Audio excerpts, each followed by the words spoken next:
कार्य को क्या कहते हैं? कार्य का क्या होता है? परिमाण। जूल का मतलब क्या है? कार्य और ऊर्जा ही कार्य और ऊर्जा।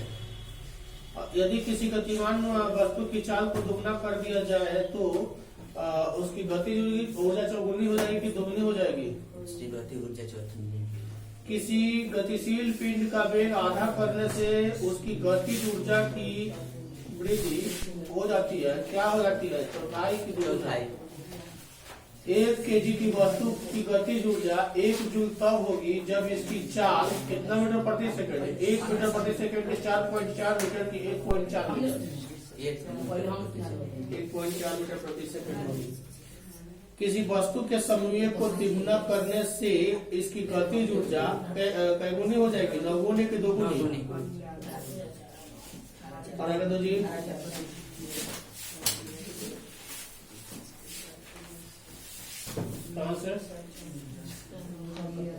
राष्ट्र संघ की स्थापना कब हुई थी? 1910 में कि 20 में? 14 सूत्री योजना का प्रतिपादन किसने किया था? वुडरो विल्सन या रूजवेल्ट? राष्ट्र संघ के सचिवालय का मुख्यालय कहाँ है? जिनेवा की पेरिस? राष्ट्र संघ की स्थापना किस उद्देश्य से की गई थी? भविष्य में विश्व युद्ध को रोकने के लिए कि हथियार की ओर बढ़ाने के लिए? गलत। भविष्य में विश्व युद्ध को रोकने के लिए राष्ट्र संघ की स्थापना की गई थी। हथियार का ओर अगर बढ़ा दिया जाए तो सब देश एक दूसरे का दुश्मन बन जाएगा और लड़ाई छिड़ जाएगा, जीना मुश्किल हो जाएगा। इसलिए राष्ट्र संघ की स्थापना किया गया कि कोई एक देश अपने पास ज्यादा से ज्यादा हथियार इकट्ठा न कर पाए और देशों को मुश्किल न बढ़ाए। निम्नलिखित में कौन राष्ट्र संघ का सदस्य नहीं था? England, France, German, America. तुम लोग आपस में बात कर रहे हो, सब रिकॉर्ड हो रहा है, सीधा शांति से बैठो। संयुक्त राष्ट्र की स्थापना किस वर्ष की गई थी? 1945 में या 47 में? 1945 में। संयुक्त राष्ट्र किस सम्मेलन का परिणाम था? तेहरान सम्मेलन, मॉस्को सम्मेलन या पेरिस सम्मेलन या सैन फ्रांसिस्को सम्मेलन? सैन फ्रांसिस्को सम्मेलन का हिस्सा था। संयुक्त राष्ट्र का मुख्यालय कहाँ है? न्यूयॉर्क में कि पेरिस में? वर्तमान समय में संयुक्त राष्ट्र संघ के कितने सदस्य हैं? 193 या 200? 193। निम्नलिखित में किस राष्ट्र का विभाजन कर इजराइल की स्थापना हुआ? फिलिस्तीन का कि लेबनान का?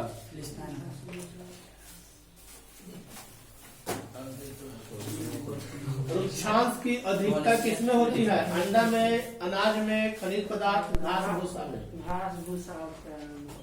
नेपियर एक प्रकार का क्या है? बैक्टीरिया है, अनाज है या घास है या चारा है? चारा है। दुधारू पशु का रोग एंथ्रेक्स होता है किसके कारण? बैक्टीरिया के कारण कि फंगस के कारण? बैक्टीरिया के कारण। बैक्टीरिया के कारण होता है इसलिए ना कि दुधारू पशु ये जो एंथ्रेक्स रोग नामक होता है इसके थूथुन में होता है। और वो क्या होता है कि जब हम लोग उसको दाल खिलाते हैं ना, दुधारू पशु को हम लोग देते हैं दाल, तो उसको मुंह को धोते नहीं है, इसलिए वो हो जाता है। और अगर खिलाने के बाद तनी से पानी से उसके मुंह को धो देंगे तो नहीं हो पाएगा। कृत्रिम तरीके से उन्नत नस्ल के बीड़िए इकट्ठा करना क्या कहलाता है? निषेचन या बीड़िए संचयन? ब्लैक माइनोर्का एक नस्ल है, बात नहीं करो। ब्लैक माइनोर्का एक नस्ल है, काठी का नस्ल है? मुर्गी का कि गाय का? मुर्गी का। भारतीय नस्ल साहिवाल तथा स्विट्जरलैंड की नस्ल ब्राउन स्विस से विकसित की गई संकर नस्ल की गाय को क्या कहते हैं? करन स्विस या करन फ्राइस? पामफ्रेट है क्या है? समुद्री मछली है या समुद्री अंतः स्थलीय मछली है? समुद्री मछली। शहद का निर्माण कौन करता है? कटकाटा मधुमक्खी की रानी मधुमक्खी? रानी मधुमक्खी। गलत। कटकाटा मधुमक्खी। रानी मधुमक्खी तो सिर्फ छत्ते में अंडे देने का काम करती है।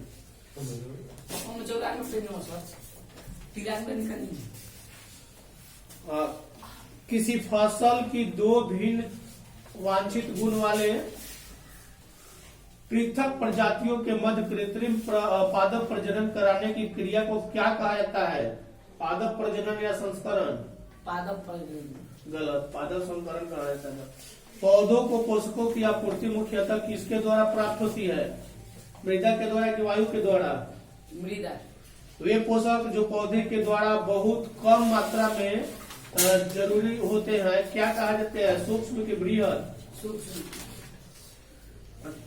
कृमि का उपयोग कर कंपोस्ट तैयार करने की विधि को क्या कहते हैं? कृमि कंपोस्ट या हरी खाद। कंपोस्ट। दो या दो से अधिक फसलों को एक साथ उगाने की क्रिया को क्या कहा जाता है? मिश्रित फसल या मिश्रित खेती।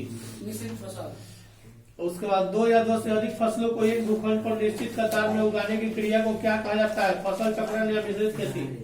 फसल चक्र। एक दलहन फसल को लगाने से खेतों में किस तत्वों की पूर्ति होती है? सल्फेट की नाइट्रेट की? नाइट्रेट।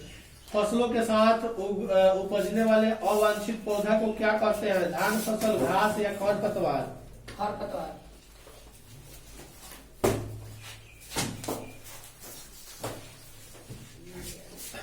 पीड़कों को नष्ट करने के लिए वाष्पशील रसायनों के उपयोग को क्या कहते हैं? धूमन कहते हैं कि शीत भंडारण।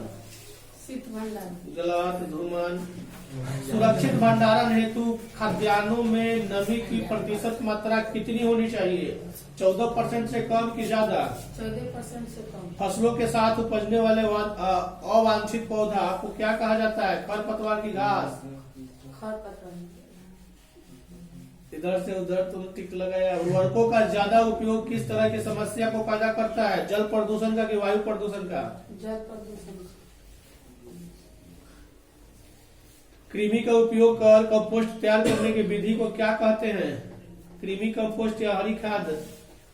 तुम इधर उधर क्यों किया है? तुम गलती लगाया। हरी खाद। कृमि कंपोस्ट। मेरा भी यही है। तो गलती लगाया। उसमें से मेरी लगा दी है।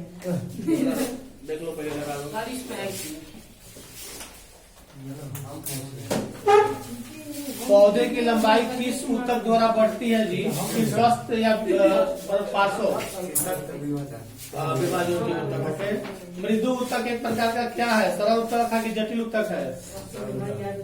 जीवित कोशिका पाई जाती है किसमें? मृदु ऊतक और स्थूलकण ऊतक में, दृढ़ ऊतक और स्थूलकण ऊतक में? मृदु ऊतक और स्थूलकण ऊतक में। विभाजन की क्षमता होती है किसमें होती है? स्थायी कोशिका में, विभाजती कोशिका में। गैसों के विनिमय किसके द्वारा संपन्न होते हैं? स्टोमेटा के द्वारा, क्यूटिना के द्वारा। सुबेरिन नामक कार्बनिक पदार्थ जमा रहता है कहाँ? काल कोशिका में या मृदुता में? जटिल ऊतक बना होता है काफी का भिन्न प्रकार काट करने वाली भिन्न प्रकार की कोशिका से या मृदु ऊतक से? किसके द्वारा मिट्टी से जल और खनिज लवण पत्तियों तक पहुंचाया जाता है? जाइलम के द्वारा या फ्लोएम के द्वारा? कितना याद किया है? सह कोशिका पाई जाती है कहाँ? फ्लोएम में कि जाइलम में? तुम बोलो जी, तुम्हारा कौन सा है? एक ही को सुनाएगा। सुबेरिन नामक कार्बनिक पदार्थ जमा रहता है कहाँ पे? काल कोशिका में कि मृदु ऊतक में? गलत, काट कोशिका में जमा होता है। गैसों का विनिमय किसके द्वारा संपन्न होता है? संवहन ऊतक के द्वारा या स्टोमेटा के द्वारा? किन कोशिकाओं की भित्ति लॉगनन के कारण मोटी हो जाती है? दृढ़ ऊतक की मृदु ऊतक? विभाजन की क्षमता किसमें होती है? विभाजती ऊतक कोशिका में कि स्रावी कोशिका में? जिसका हो गया वो निकले, जिसका नहीं है उसमें नीरज नहीं सुना है।